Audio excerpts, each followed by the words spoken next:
si bien se le da la importancia a la educación como base de la sociedad, siento que tampoco ha habido como un interés, digamos, no sé si, bueno, tal vez gubernamental o como parte del Estado, a darle una importancia a generar otros tipos de educación que apunten a otro tipo de resultados, porque como que lo que se ha venido criticando hasta ahora, siento yo, y que también siento que desde tu época, desde que nosotros estábamos en la escuela, ¿cachai? Lo que se ha venido criticando es que una educación de mercado. Entonces, si nos enfocamos en las bases de que una educación de mercado, ¿cuál es el resultado de eso? Obreros, profesionales, ¿cachai? No sé, mandos medios. Sí. ¿Cachai? Y un poco eso, y yo digo, claro, hoy en día que estamos como en una etapa de revolución a nivel mundial casi, ¿cachai? Porque se da en muchos lugares del mundo, en muchos países, yo siento que ahora cobra mucho más importancia la educación.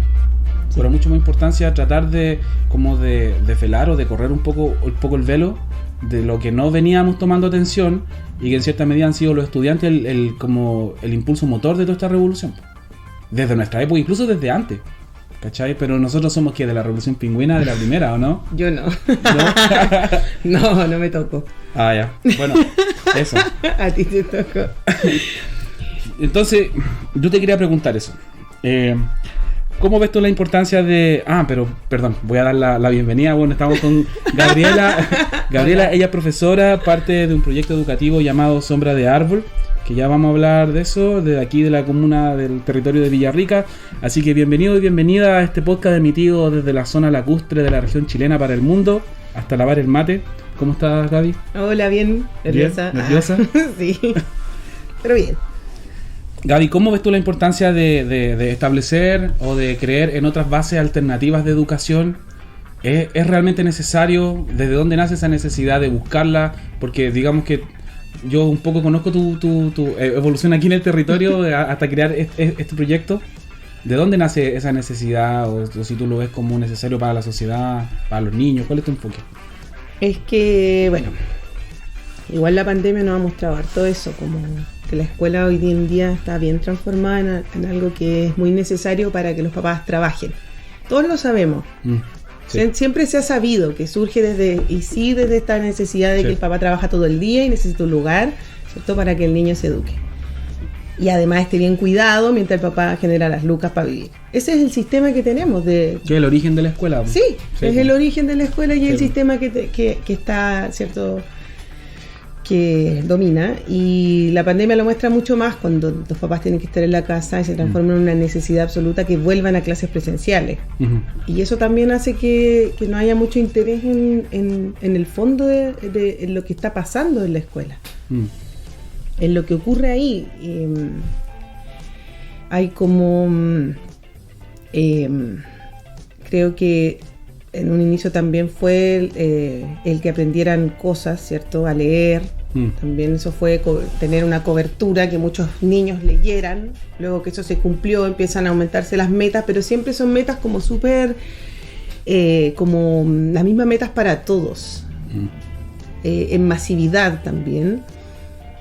Para que puedan, ¿cierto?, entrar a la universidad y seguir este ciclo. Y solo algunos, obviamente. En los liceos de excelencia, o sea, claro, está cubierto, pero súper segregado también.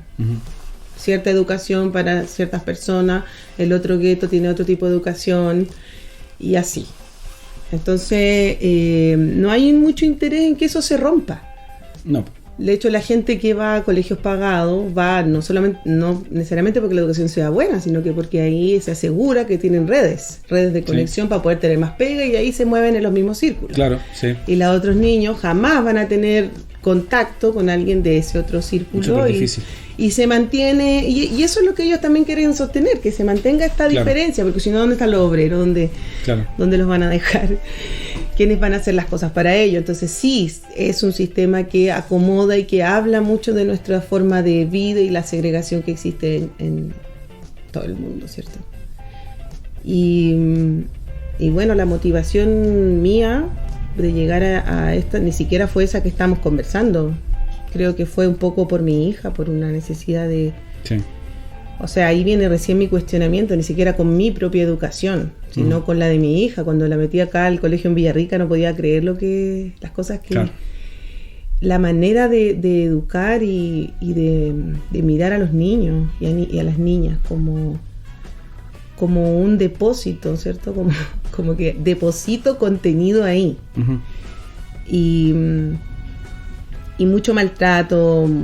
Y claro, la Magda yo la llevé al colegio gratuito.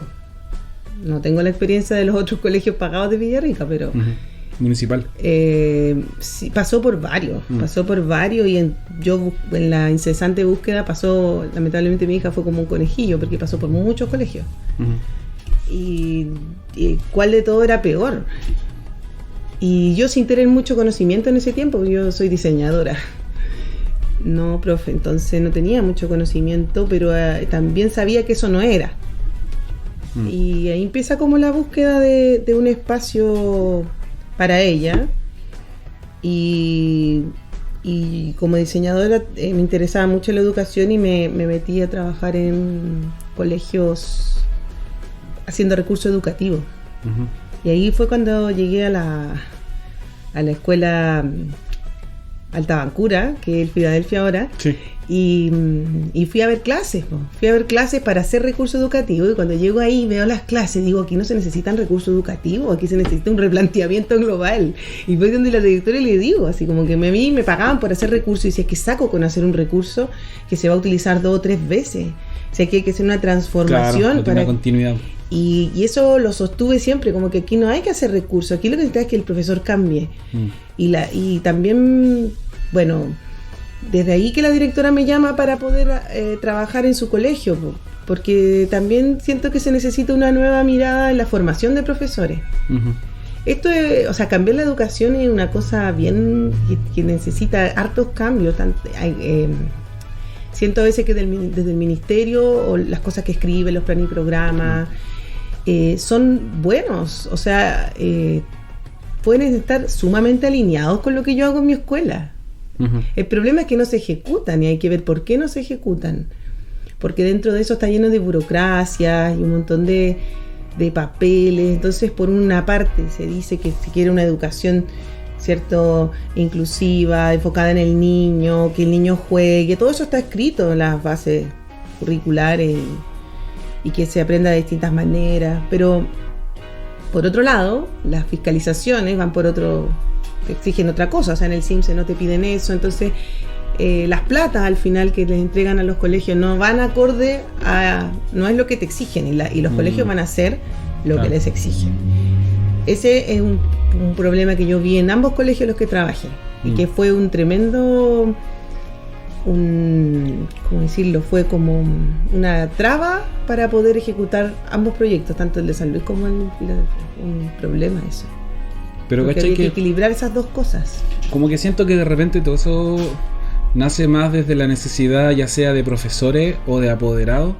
Como que yo siento que no hay una estrategia desde el ministerio, por ejemplo, a hacer una educación alternativa. O sea, hay un modelo que ya está ultra comprobado que no da buenos resultados más que perpetrar el mismo método socioeconómico, ¿cachai?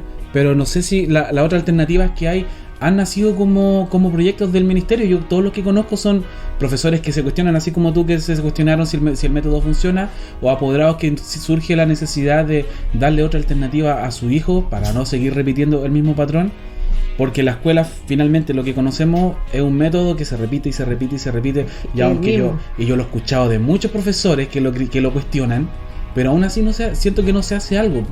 Sí, pues porque yo creo que, como te digo, están las teorías. Claro. Es que está todo como disociado, porque están los pensantes, como los que escriben todas estas cosas, pero también está el otro lado, que es el económico, el que dice, bueno, pero necesito números. ¿Cómo sé que este niño aprendió? Necesito evidencia. Esa es la palabra que más resuena en esta educación. La evidencia. El problema es que las escuelas libres, la mitad de las cosas, al ser una escuela más personalizada, que no trabaja con masa, claro, no tiene mucha evidencia, o sea, tiene, pero es súper poco tangible. O sea, el niño, no sé, pues avanzó hoy día porque hoy día se puso los zapatos y ayer no se los puso. ¿Cachai? Pero el otro niño está avanzando en otra cosa. Claro. Cada niño es individual. Claro. Ya, desde ahí también otra cosa que sostengo es que creo que la educación no debiera ser masiva, no debieran más existir estos colegios de 1000 alumnos. O sea, ya que existan estos mega colegios nos llama a tener que igualarlos.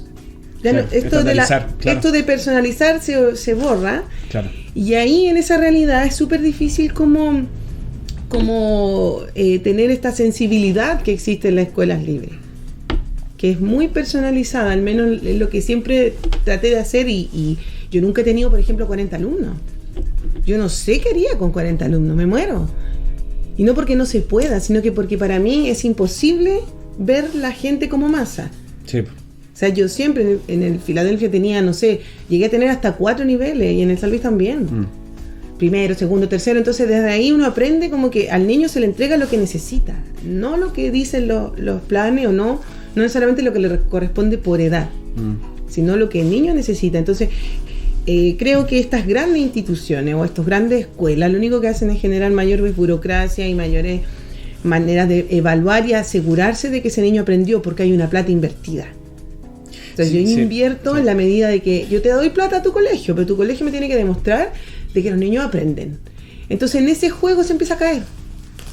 Sí, entiendo. Y mientras eso no cambie, no va a haber no va a poder cambiar. Yo tengo un poco la hipótesis, podríamos llamarlo, que no sé si cumple los requisitos para hacer hipótesis, pero tengo la idea de que un poco convengamos que el modelo educativo que tenemos hasta ahora sabemos que también es un modelo económico. Sí. Porque hay plata invertida, hay subvención del Estado, hay ganancias, etcétera. Es un modelo de mercado, o sea, sigue el modelo de mercado. Y al mismo tiempo siento que la escuela, al haber nacido en este contexto de revolución industrial, en donde se necesitaba una guardería para los obreros, para los hijos de los obreros y las obreras, porque después de las guerras entró la mujer al mercado laboral. Sí. Entonces ahí sí que necesitábamos guardería. Entonces, ¿qué pasa? Que se implantó este método súper eficiente y súper como que rendía mucho, que era el modelo fordiano en la empresa, y eso mismo también se fue aplicando, siento yo, a la escuela, en donde tenemos niños así, todos uniformados, todos súper militarizados, que igual se ha ido perdiendo, por suerte, siento yo. Pero no sé, pues yo soy de la época en que usábamos camisa y chaqueta. Sí, y corbata, o sea, íbamos a la oficina, ¿cachai? Sí. Entonces, y claro, 40 alumnos, yo estudié en un colegio de 40 alumnos por sala, y del A hasta el Q, ¿cachai? Entonces... Liceo emblemático. Sí, pues, ¿cachai? Entonces yo como que siento que, claro, este método fordiano industrial se aplicó en la escuela, y vamos poniendo nota, guía, y para todos la misma evaluación, considerando que si todas las personas son distintas, no podemos seguir aplicando métodos tan estandarizados. Como decías tú, porque todos los niños tienen evoluciones distintas. Lo veo súper difícil con esos números, con esa cantidad de niños. O sea, es súper difícil, es imposible. Claro. Y una sobrecarga gigantesca. Entonces yo creo que habría que replantearse todo y volver así como, incluso ahora que estuve con niños más pequeños, de 5 años, los miraba. Y es heavy, porque siempre he tenido niños grandes. Yo trabajo con puros niños de primero hacia arriba, pero ahora que estuve con niños de 5, 4, los miraba y decía, estos niños necesitan estar acá. Y fue un cuestionamiento. Claro. Porque en verdad, ¿por qué están acá? Yo sentía que fue súper fuerte para mí, porque estos niños no necesitan que yo les diga nada. No, pues necesitan jugar. Pues. Sí, y era como mirarlo así. Y también fue como, pucha, yo no estoy acostumbrada, pero aprendí mucho con ellos, aprendí eso. Y varias veces, no solo con niños pequeños, bueno, ahí fue súper fuerte, pero con grandes también me ha pasado, que de repente los miro y siempre que estoy en clase o que estoy educando o armando los proyectos con los niños, siempre paso de un lado al otro. En el momento que digo, oye, tienen que aprender esto, porque es importante, y hay veces en que me voy para el otro lado y digo... Y los veo así fluir en un tema que les interesa, y como que yo desaparezco y se van en la suya, y digo, ya, de repente es importante también esto. Entonces siempre estoy moviéndome en ambos, que al final tiene que ver con tratar de, en ese momento en que yo los dejo ser, pasa que es ese momento en el que te olvidas de que perteneces a un sistema. Pero también... de repente vas al otro lado y dices, pucha, es que igual pertenecen a un sistema. Sí. Y tienen que dar exámenes libres. Sí, y y el papá me va a preguntar. Entonces, está esos dos lados, pero yo me permito moverme en esos lados, en esos dos lugares. Y yo creo que a todos nos pasa en algún minuto. Porque es difícil tener otro tipo de educación mientras no se cambie la forma de vida.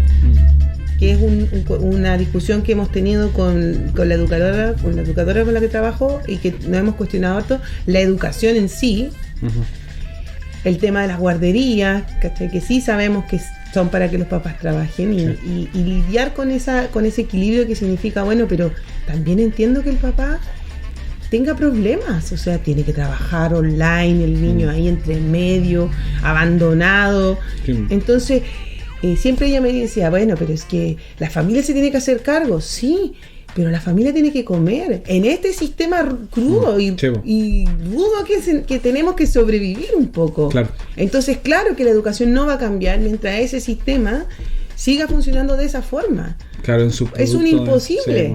Porque al final refleja una manera de vida. ¿Y cuál es la manera de vida? Trabajar de lunes a viernes de 8 a 6.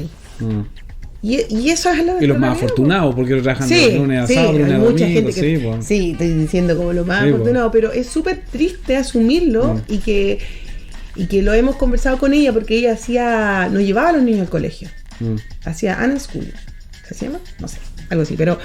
entonces no es que no escuela, porque homeschooling es escuela en casa, no, esto es no escuela. Y a mí me sirvió mucho el diálogo con ella también, porque muestra eso, que ella dice que la familia y volver a las comunidades, ¿cierto? Volver a educar en comunidad, que es otra visión y que cuesta, porque necesitáis muchas familias que no vivan, ¿cierto? Al menos uno es el que trabaja y la otra persona se puede dedicar a la educación. ¿Cachai? Y en el fondo retomar de hacerme responsable de mi hijo, porque también ocurre mucho, que es lo que muestra la pandemia también, de que no hay manera de que muchas personas sí están colapsadas con sus propios hijos. Sí. Y eso a mí me da mucha como compasión, porque y lo viví en todas las escuelas en las que estuve, en las que yo siempre digo, yo no... Mi discurso es, yo trato de no contar con el papá, y todos dije, pero ¿cómo? Si la familia es súper importante. Sí, pero empatizo con la realidad de los... con la realidad. No es que... O sea, trato nunca de hacer juicio a esa realidad, porque entiendo que esconde un montón de problemas que muchas veces no pueden los papás resolver, y que son problemas de plata, problemas por no meterme más profundo, ¿cierto? Entonces, claro que es difícil, y cuando uno está ahí en la escuela, como que trata de generar el cambio en el niño, como tratando de rescatarlo y darle una posibilidad que a lo mejor en su casa no va a tener. Y esa es una gran motivación, y es algo que sí, de pronto uno dice, ya, pero hasta aquí nomás tengo que llegar. O sea, uno hace lo posible, pero claramente el cambio no va a ser profundo si la mamá tiene una depresión severa. Claro. Entonces, claro. Es que tampoco puedes dejar tu vida también en eso, porque igual está lo otro que igual es pega. Es pega, pero yo creo que ahí está el límite nuevamente, de saber ponerlo, ¿cachai?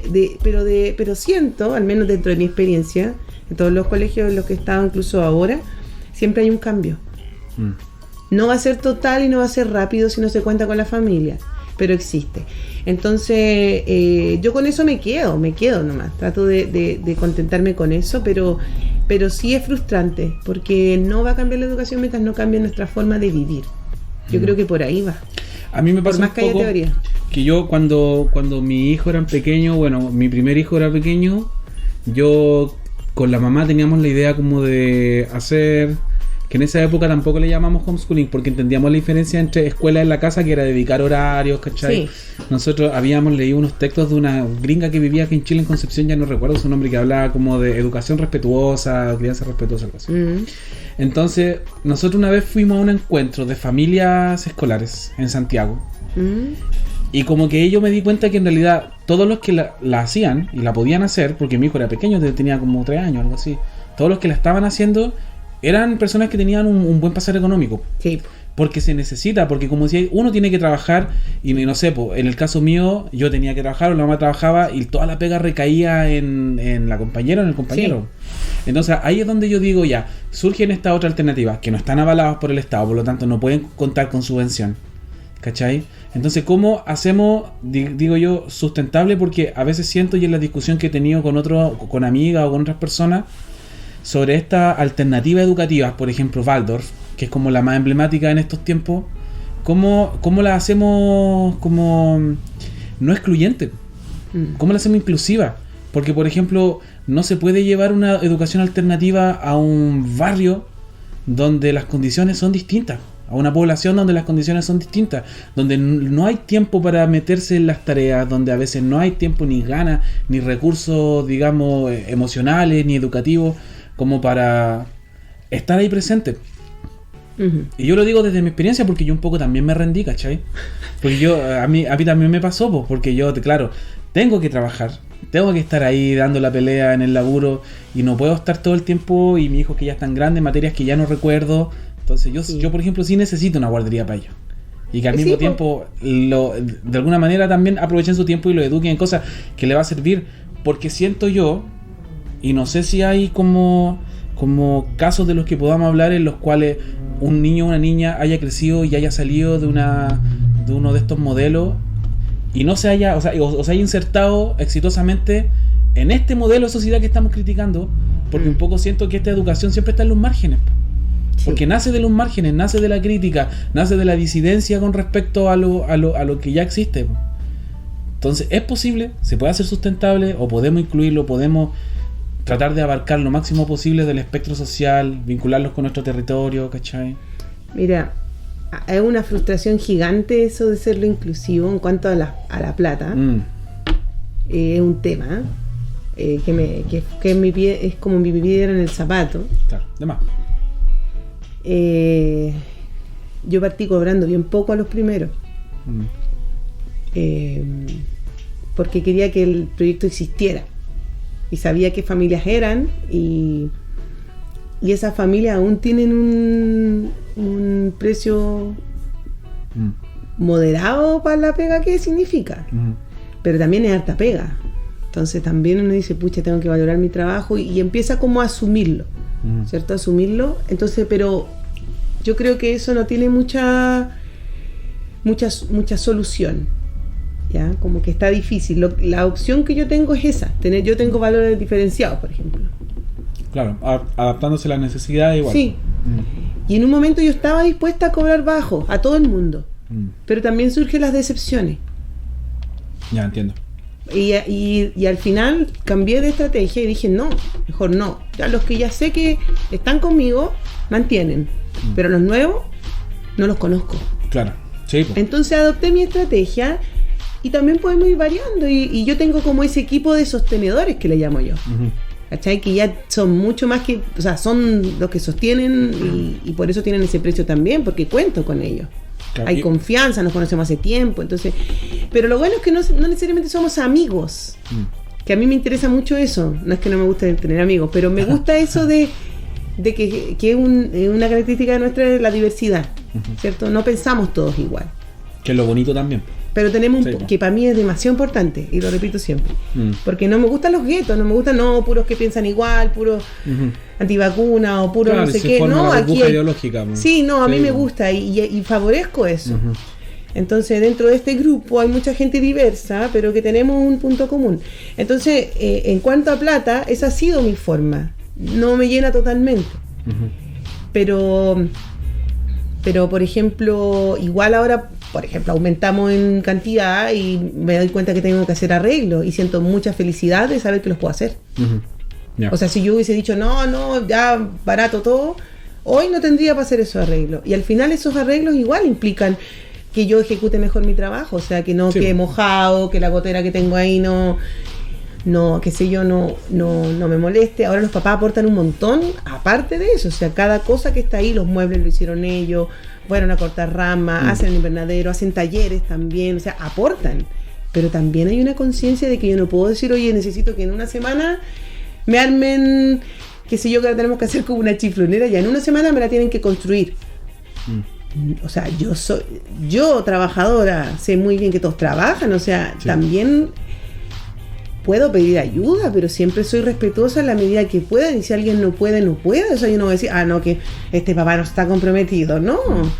Soy súper consciente de los problemas que pueden tener las personas, sobre todo que el esfuerzo que hacen para tener a su hijo ahí y poder pagar esa plata. Entonces, en cuanto a Lucas, esa ha sido la forma. Y la otra que me decías de cómo se inserta luego este niño, que es algo que me han preguntado bastante. ¿Cómo hago que este sistema o esta forma no sea tan burbuja dentro de lo que significa este sistema? Que es como la gran crítica que se hace siempre a este tipo de educaciones, sí. Siento yo.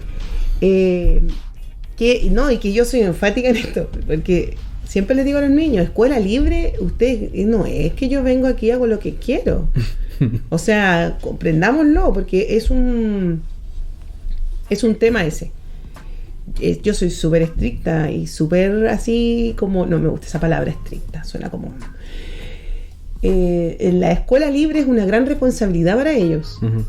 Y siempre lo he planteado de esa forma. Entonces, en eso me refiero que hay una alta exigencia, porque incluso puede ser mayor que la de una escuela tradicional, porque ellos tienen que hacerse cargo de cuidar el espacio, de limpiarlo, sí.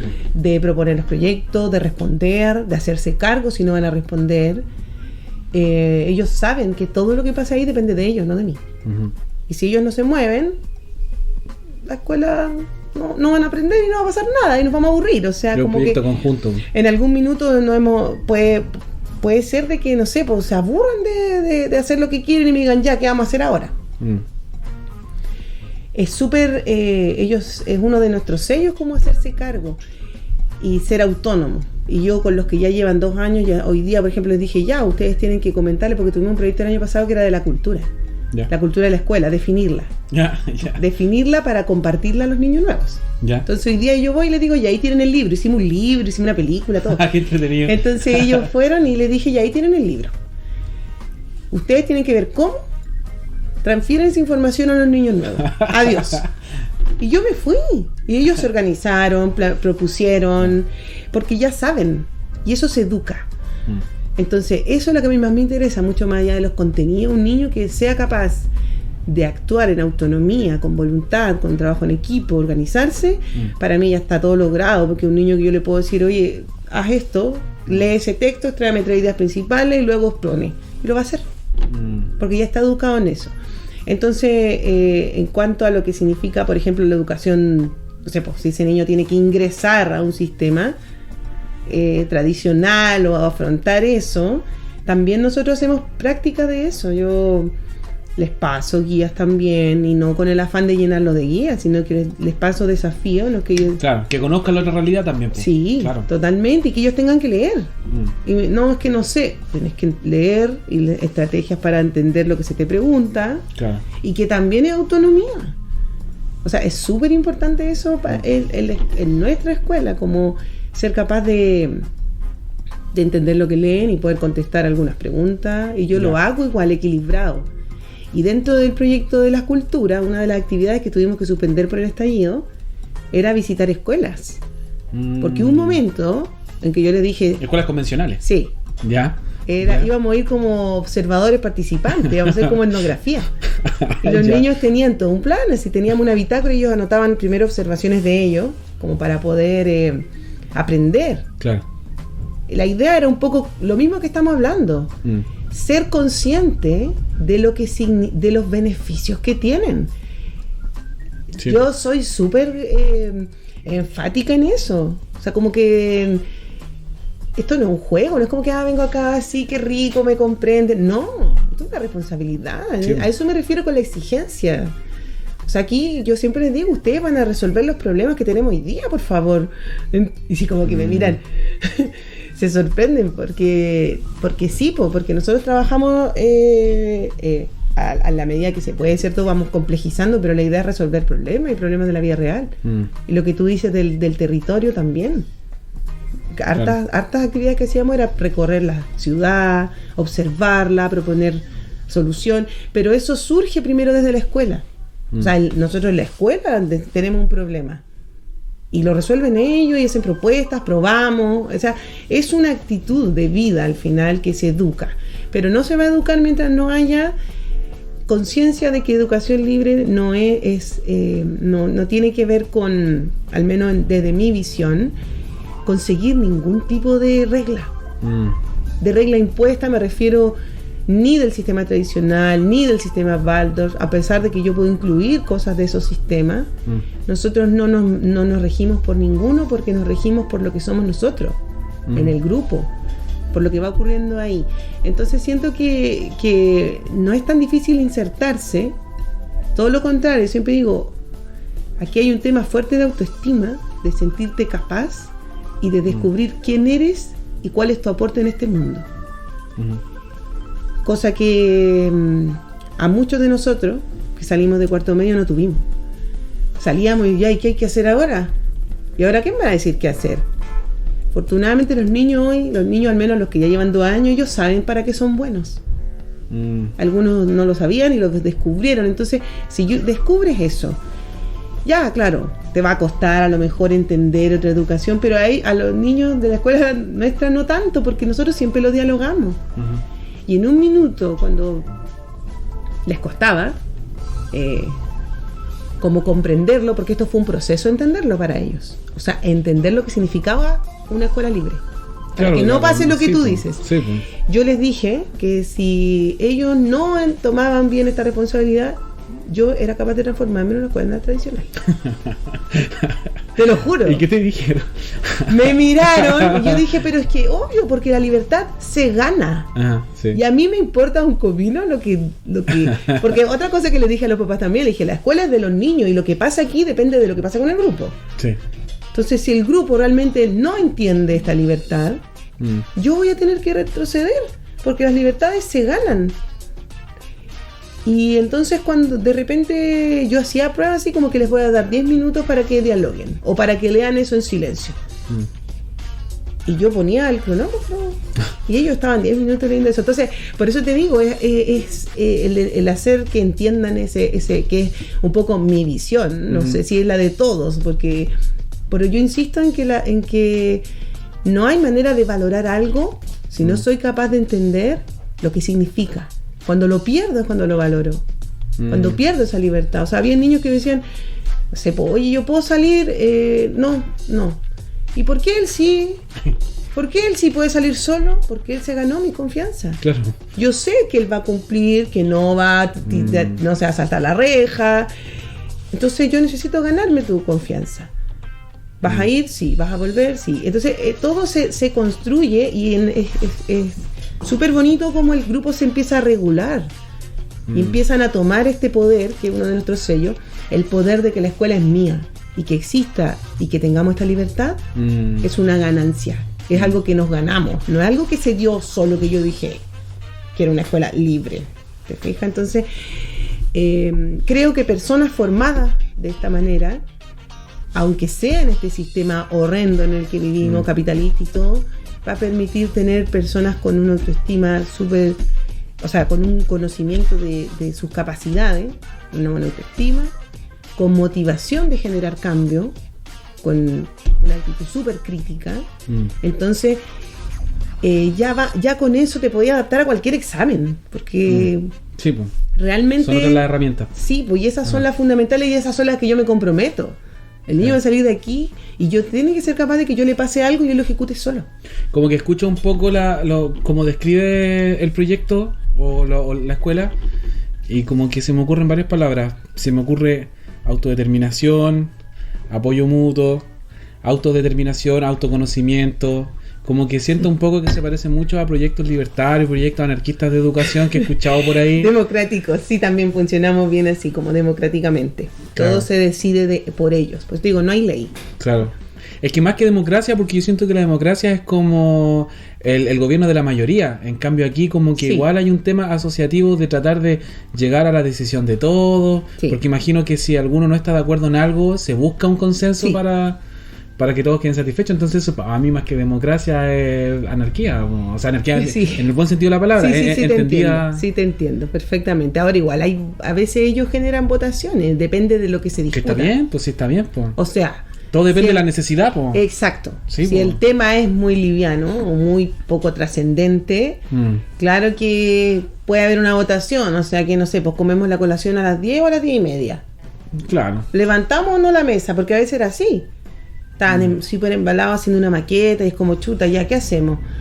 No queremos desarmar. Ya, entonces ya veamos. Y si todos querían, pero son cosas súper prácticas. Pero a veces ocurrían cosas un poco más profundas y que sí era importante dialogarlas porque alguien quedaba insatisfecho si es que no se se le escuchaba, entonces se generaba un consenso. Yo creo que ambas están. Ambas están, pero a nivel de conocimiento del grupo también se conocen y saben muy bien qué le puede afectar al otro después de un tiempo, claramente. Pero ese libro que es como justo fue en el estallido cuando estábamos haciendo ese proyecto, y es como le llamábamos la Constitución, porque ahí están los sellos, están los juegos de ellos, las celebraciones que ellos crearon, casi todo lo que está ahí. Siempre les digo, todo esto es de ustedes. Yo no tenía esto no era ni cerca de lo que yo imaginé, pues no tenía ningún plan tampoco. La hoja estaba en blanco, y es súper bonito también ver cómo los que llegan van leyendo el lugar y se van adecuando y se van comportando. Claro, pues ya saben en lo que es. Como que saben, porque está instaurado y se respira eso. Entonces, por eso digo, yo cuando los papás me preguntan, no, pero ¿qué va a pasar cuando se vaya a un colegio normal? Que va a tener más herramientas que las que tuvimos nosotros para poder comprender de que por último, de que el profesor está mal. O aparte que claro... Así como que sí, yo no soy tonto porque me saqué un 4 en matemáticas. Conoce la otra alternativa, entonces sabe que hay cosas que no lo van a satisfacer.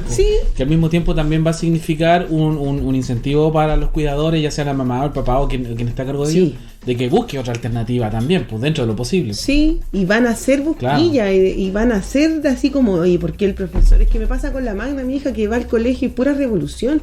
Que mamá, que no estoy de acuerdo con esto, que voy a escribir una carta, aunque no la escuche nadie. Entonces, sí hay una actitud, pero también hay una aceptación.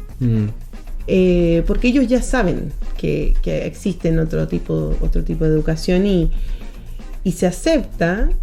Pero también lo importante es que eso no te afecte a ti. Es igual, es un poco como la carga de los papás que hemos decidido criar a nuestros hijos con miradas más críticas. Constantemente tenemos que estar ahí como al medio y decir, ya, pero sí, está bien tu crítica, pero estás en una escuela y tienes que encontrar la forma de hacer llegar y hacerte escuchar, y que también entiendan que tu postura es válida, no sé, porque a mí me ha pasado un montón de veces. Sí, me imagino. Sí. A mí me pasa conmigo, porque a mí los niños me dicen todo el rato cosas. Sí, ¿Y por qué? ¿Y por qué? Y yo tengo que responderlo todo. Sí. Así como con fundamento, y de repente también tengo que decir, ya, sí tienes razón. Sí, que muchos profesores no lo hacen. No, yo sí, todo el rato. Así como que de repente sí, es verdad. Tienes razón. Tienes tan buen fundamento que vamos a hacerlo. Es súper importante eso también. Pero sí, yo siento que, claro, como volviendo a la pregunta, para que pudiera haber educación, bueno, tú lo vivimos, ¿cierto? Yo lo viví en 2 colegios.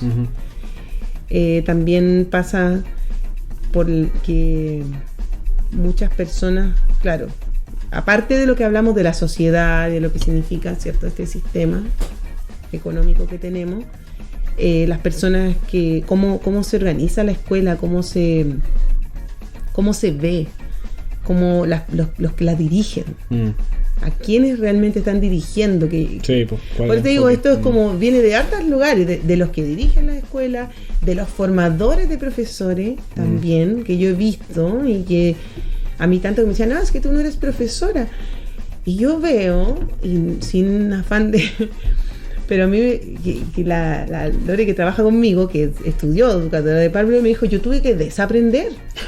Claro. Sí. Porque de verdad que no se forma bien a los profesores. Pero es que claro, es que convengamos también que estos tipos de proyectos son una alternativa, o sea, son una realidad aparte. Pero igual, ¿cachai? Porque yo siento que más allá de que sea alternativo, porque yo también trabajé en la formal, y es una mirada. Y ya, obviemos la parte de trabajar individualmente, ¿ya? Supongamos trabajo igual en masivo. No me preocupo si es... Ya, trabajo la misma idea para todos. No hay ninguna idea ni planteamiento desafiante. No hay un trabajo o una capacidad creativa en los profesores. Y yo lo veo porque he ido a millones de capacitaciones con profesores. Y no hay. Y no es que esos profesores... Porque yo mismo además muchas veces me ha tocado ver que se definen como poco creativos. Entonces como, no, que yo no me cuesta esto, soy súper poco creativo, o dibujo súper mal, o sea, se maltratan constantemente. Sí. Entonces y eso también surge desde que el profesor, el pelagato, el último importante del planeta. O sea, por eso te digo, esto es como una cazuela con un montón de ingredientes nefastos. O sea, un profesor que no es bien mirado, un maltrato desde los directores a los profesores, un poco respeto. O sea, desde todo el rato, desde que se mira la escuela como guardería, pero te digo. Sí, pues que las bases están así. Oye, aquí yo he visto un nivel de maltrato que fue una de las cosas que más me sorprendió. Porque yo nunca había trabajado de profe, así como que todo el rato, no digo maltrato de grito, pero una poca confianza. Siendo una labor tan importante igual. Sí, entonces ya, los profesores mal formados. Los directores también no saben mucho cómo transferir aquello que desean, ¿cierto? Porque no saben otra cosa que dar órdenes. Y los profesores se transforman en unos ejecutores, no piensan. Entonces también yo no culpo a los profes, también no aquí hay mucho tema. Yo creo que la formación es un tema fundamental. Y ahora hay hartas modificaciones, hay hartas Pablo, que trabaja aquí en la Cato, ha participado en un montón de proyectos como de donde se enseña a los profesores, por ejemplo, a hacer trabajos más creativos, a preparar proyectos, cómo plantear preguntas, ¿cierto? Cómo no le digo al niño lo que tiene que hacer, sino que le genero curiosidad para que el niño vaya descubriendo lo que quiere aprender. Esa otra forma, no donde el niño se siente y yo le digo 2 más 2 es 4. Es otra forma de educar que, como yo fui formada como diseñadora, la tengo muy clara, y ahora hay una metodología que se llama pensamiento de diseño. Y que viene desde ahí. Desde existe, y justo yo lo hacía porque soy diseñadora y se llama así. Y el Pablo hemos capacitado gente en eso. Y que tiene que ver con trabajar con problemáticas, porque el diseño es así. Claro. Tú trabajas desde un problema y vas investigando para buscar una solución formal. Es una forma y ahí va a ir vinculando los contenidos y todo. Entonces, no se va a poder, ¿cierto?, desarrollar creatividad en los niños si el profesor no es creativo. Los niños no van a poder disfrutar o entender que el error es importante si el profesor no quiere equivocarse. Entonces hay que cambiar un montón de cuestiones. Y las voluntades, o como te digo, no sé si serán las personas las equivocadas, no sé. Vamos a una pausa. Tenemos que ir a una pausa y pasar a saludar a nuestros auspiciadores que hacen posible que esto surja. Así que volvemos enseguida. Emporio Sur es una tienda a granel que ofrece alimentos de calidad para que te mantengas con energía y saludable, todo con respeto al medio ambiente y a un precio justo. Aquí puedes encontrar una amplia variedad de frutos secos, superalimentos, vitaminas, hierbas, harinas, condimentos, quesos, mermeladas, alimentos para diabéticos, alimentos para dietas cetogénicas, entre otras cosas. Encuéntranos en Camilo Enríquez 542 en la comuna de Villarrica. Volvemos de la pausa, después de saludar a nuestros auspiciadores tan queridos. Oye, entonces, sombra de árbol. ¿Por qué sombra de árbol? ¿Por qué se llama así? ¿Cómo te proyectáis con eso? Nos queda poquito tiempo, si lo podemos hacer resumido. Ya, dale, me cuesta N. Ya lo molé nomás entonces. No, pero te voy a decir súper cortito, ¿no? Ya. El nombre no lo puse yo. A mí me cuesta mucho poner nombre. Te entiendo. Es terrible, como que... Y de hecho nunca me acomodó tanto, pero me gustó lo que significa y que nos representa mucho. Ni siquiera me acuerdo quién dijo la frase. Soy un desastre, ya no importa. Pero la frase significa que ni me acuerdo, que para aprender solo necesitas la sombra de un árbol, y a mí esa es la frase. Y por eso surge, porque cuando partimos, o sea, es algo que yo siempre he sostenido, que no necesitamos tantas cosas, y que lo descubrí también observando clases, como que yo no necesito tener tantos recursos educativos comprados, ni tener una escuela llena de, no sé, libros, rompecabezas y todas esas cosas, porque en verdad el aprendizaje surge sin nada. Si tengo las cosas, bien, pero si no las tengo, también. Y eso se vio mucho porque cada papá, bueno, que siguió que siguen hasta hoy, y es porque pudieron ver muchos cambios. Y porque yo creo que el profe es el que hace la mayor pega. aunque esté bajo la sombra de un árbol y no tenga nada. Claro. Es todo lo que significa la guía al grupo, la energía y esto que te comentaba antes de cuáles son las cosas importantes a desarrollar en los niños. Más allá de que aprendió esto, ¿no? Y si no tiene, no sé, ¿cómo se llama? Un telescopio y no va a aprender nada. O sea, nosotros no tenemos telescopio. Ya, y casi todos los recursos los hago yo a mano. Así que igual que con cono de toalla, ¿no? Claro, no sé. Igual bacán tenerlo, sí, pero claro. puedo no tenerlo. O sea, no es sí, que yo diga que no es bueno. Pero desde ahí surge, desde la simpleza y también desde la autoridad surge mucho la creatividad. Entonces también hay que ver los pros y los contras, ¿cierto? Cuando tengo todo, no me tengo que esforzar tanto. Cuando no lo tengo, cuando claro. llega hay una valoración. Porque la creatividad igual surge de la necesidad. Totalmente. Sí. Y eso sí que tenemos desarrollado, porque al principio teníamos muy poquitas cosas. Bueno, todavía. Te digo que está toda mi casa ahí dispuesta con mis cosas, con los libros de mis hijos, todo lo que está ahí era mío. Yeah. Y de la Lorena, que también ha ido aportando, que es la otra profe. Respecto a la proyección, la verdad es que esta escuela no pretende ser un mega negocio. Lo único que o sea, yo siempre dije que íbamos a tener 20 niños máximo y que esa era nuestra proyección, como ir avanzando con ellos, como armar comunidad, ¿cachai? Que sí existe. Y eso, no es más que eso. Sostener lo que han construido, la cultura que tienen súper clara, irla, ¿cierto?, adecuando de acuerdo a las familias que lleguen. Por ejemplo, llegó una mamá ahora que el hijo estaba de cumpleaños y quería hacer el rito Montessori, por ejemplo, del cumpleaños. Yeah. Lo propuso y yo dije, ya, qué bueno, recibámosla y invitamos a todos, porque si ella lo hace, está incorporando un nuevo elemento a nuestra cultura. Y no es como que, no, si es Montessori, no, pues, ¿cachai? Yo no le pongo juicio a nada. Eso es súper importante en la escuela. Y nada, que gente se va a ir, gente va a decir esto no es para mí, y de pronto en algún minuto se va a ir armando un grupo. Algunos se van a ir porque ya llegaron a la edad, se van a incorporar nuevos, pero no pretende ser más de 20. Ese es como el tope, y sostenernos. ¿Hasta cuál es la edad máxima que estáis con los niños? Ay, eso me han pedido hasta que haga media. Hasta sexto, pero... Sexto es como 11 años más o menos. Sí, pero también hablé con una mamá en algún minuto que los niños que están entre los 10 y los 11 tienen una gran autonomía. Yo dije, bueno, si ellos están en esa condición, podrían seguir trabajando de manera autónoma. Yo no tengo problema, pero es algo que vamos a ir viendo. Como te digo, casi nada está como... No tenemos ningún tipo de claridad de nada. Las cosas siempre se han ido armando. Y en ese sentido somos súper flexibles. ¿Cuál es la mayor edad que tenés? Ahí. 11. ¿Y menor? 4. ¿Y todo en la misma sala? No. Ya. Antes sí. Pero que antes la más pequeña tenía 6. Ya. Y yo trabajo desde 6. Ya, entiendo. Y yo le decía a la mamá que no era el espacio tan apto para ella, pero que... Porque era una nomás. Porque las necesidades de una niña de 4 con una de 11 o 10 son muy distintas. Sí, por eso.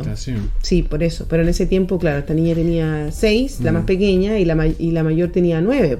Claro, no es tanto. Pero ahora esa niña tiene 11. Y ahora, con Lorena, ella llegó como mamá primero. Y hacíamos trueque y le encantó. Entonces ahora ella, como educadora de párvulo, ella quiso... Yo dije, ya, con ella vamos un grupo pequeño. Claro. Entonces ahora tenemos un grupo de 4 a 7 y otro de 8 a 11. Claro, y debe cambiar toda la dinámica, tener una persona encargada de los más pequeños también. Sí, pues cambió todo. Sí, pero ha sido súper bueno. Y también la idea es que ellos compartan y que no hagamos segregación. De hecho, ahora estamos en el momento de poner los nombres, y una de las cosas que no hemos tratado de destacar es que el nombre no ponga niveles. Por ejemplo, cuando tú dices primero, segundo, o los de arriba, los de abajo, o los grandes y los chicos, como que queda como esta sensación de jerarquía. Sí, primer y segundo orden de alumnos. Claro, y que yo estoy acá arriba, entonces yo trato de decir, no, pero ¿por qué? Porque hay niños que de pronto pueden bajar. Y no porque sean porros, es porque abajo hay mucho que aprender también. Sí. Entonces, como tratar de valorar ambos lugares, decir, oye, los chicos son chicos, pero dan clase en creatividad, por ejemplo. Y los grandes dan clase en otras cosas. Entonces, y tratar de mantener esta capacidad de subir digo subir y bajar porque son de 2 pisos. Entonces como que de que no se vea como un castigo, así como que te vas a ir al otro grupo, no. ¿Cachai?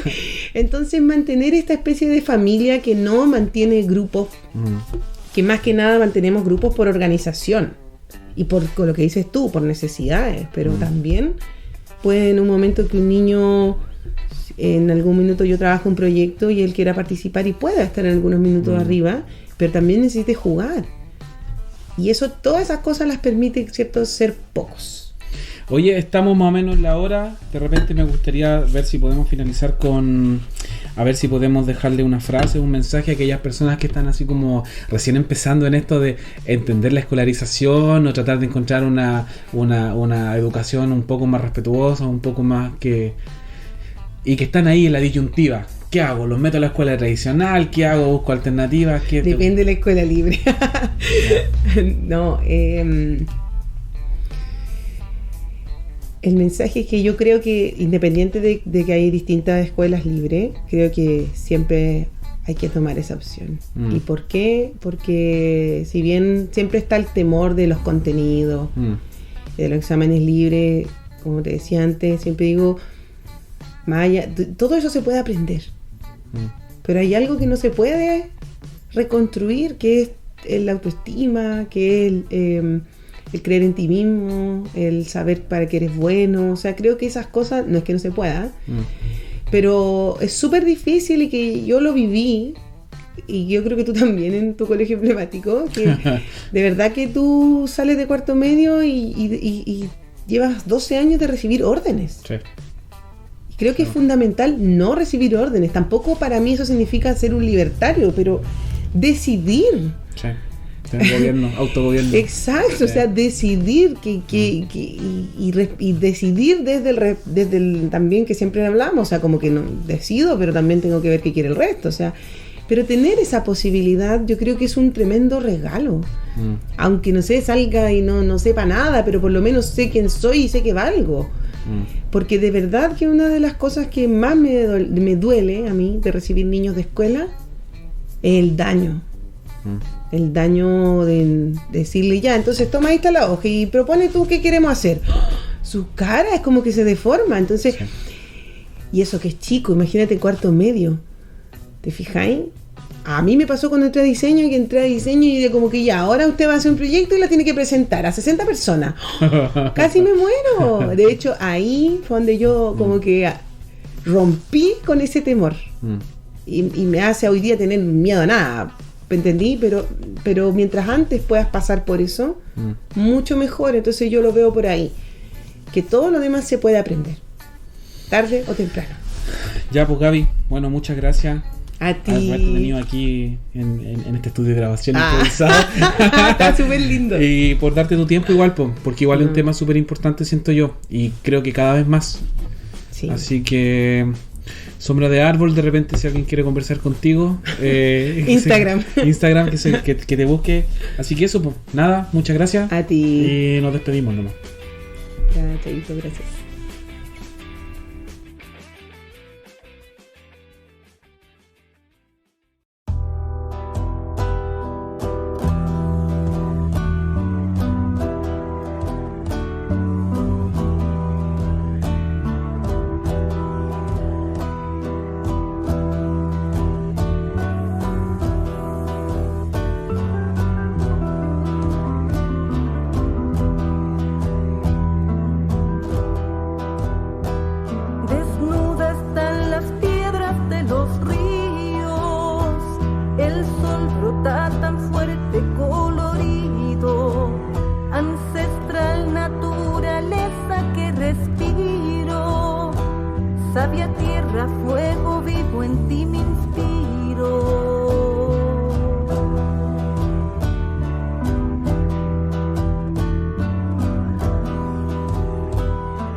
Nuevos cantos que se entregan al volar.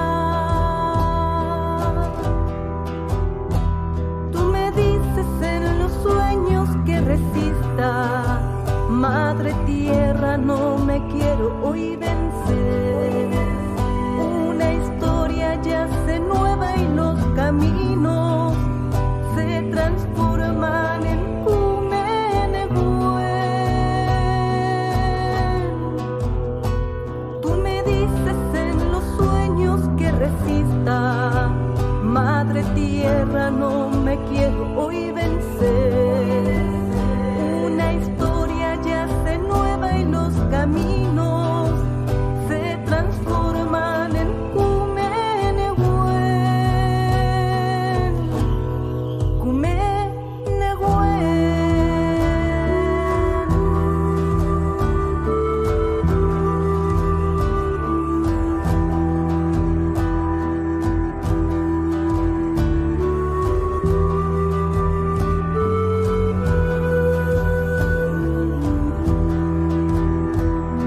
Atenta, hoy yo quiero estar atenta, bien atenta a tu fuerza, a tu esencia.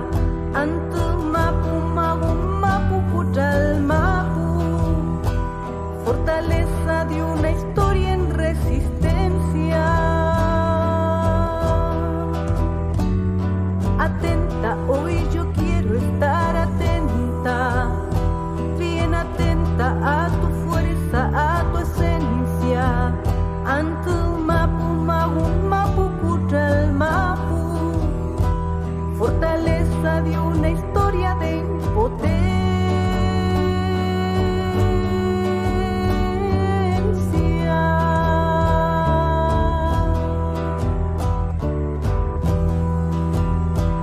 Tú me dices en los sueños que resista, Madre Tierra, no me quiero hoy vencer. Una historia yace nueva y los caminos se transforman en Cumenehuen. Tú me dices en los sueños que resista, Madre Tierra, no me quiero hoy vencer. Una historia yace nueva y los caminos se transforman en Cumenehuen. Cumenehuen.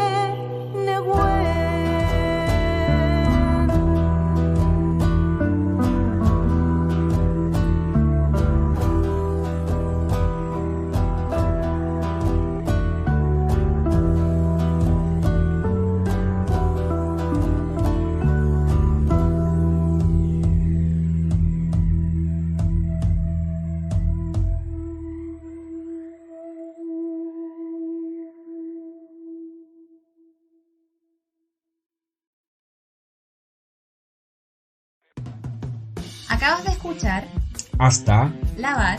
el mate. Recuerda suscribirte a nuestras redes sociales. Y no te pierdas nuestro próximo episodio.